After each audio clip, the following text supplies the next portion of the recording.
Welcome to another episode of Tinkerine Experiments. In this episode, we'll be trying to smooth out our PLA print with a rock tumbler, but instead of screws, we are going to use sand this time.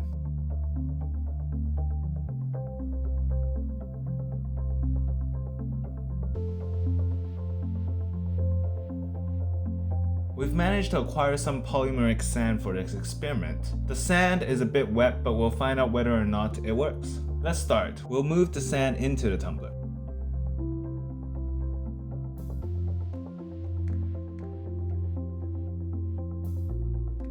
Before we put our print in the tumbler, let's take a look at it first. Here is a cube that hasn't been post-processed before.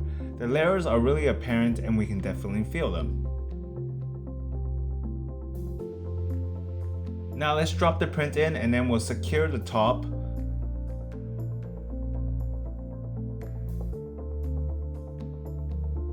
Put it into our mount and then we can start our experiment. Okay, we'll start the tumbling now and we'll leave it in here for a week and then we'll take the print out and see how it goes afterwards.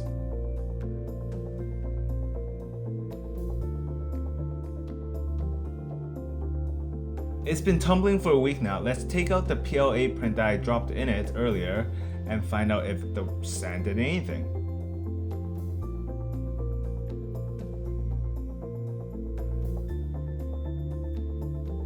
Interesting, the sand is all stuck on the side despite the tumbler moving at all times.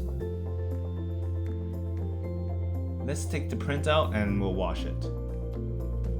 Before we get onto the print, I just want to give you a closer look into the tumbler. We can see that the sand just wrapped itself around the walls. Okay, we'll move on to the print.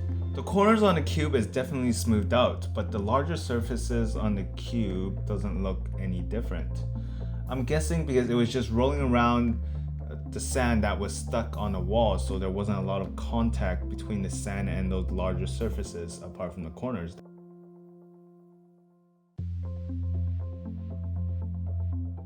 Here's a comparison to one that wasn't put in the tumbler. We can definitely spot the differences, and especially on the corners of the two cubes. But other than that, I would say they look pretty similar.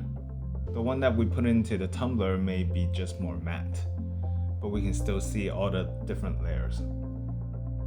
Well, there we have it. We tried to smooth our PLA print with polymeric sand, and it didn't work as well as we intended to, but I guess that was all because the sand was a bit wet. The corners are smoothed out though when we compared it to the other cube. I guess we'll just have to retry with it next time, but I'll have to dry the sand out first before I can start the next experiment. Before I end, I just want to remind everyone about Tinkerine U. The platform has a lot of teaching resources on 3D printing and how you can incorporate it into your classroom. So be sure to check it out. That's the end of our experiment. If you liked our video, please give us a thumbs up, and if you did not, then thumbs down below. Remember to subscribe and comment on what experiments you would like to see in the future. Thank you for watching. Tinker out.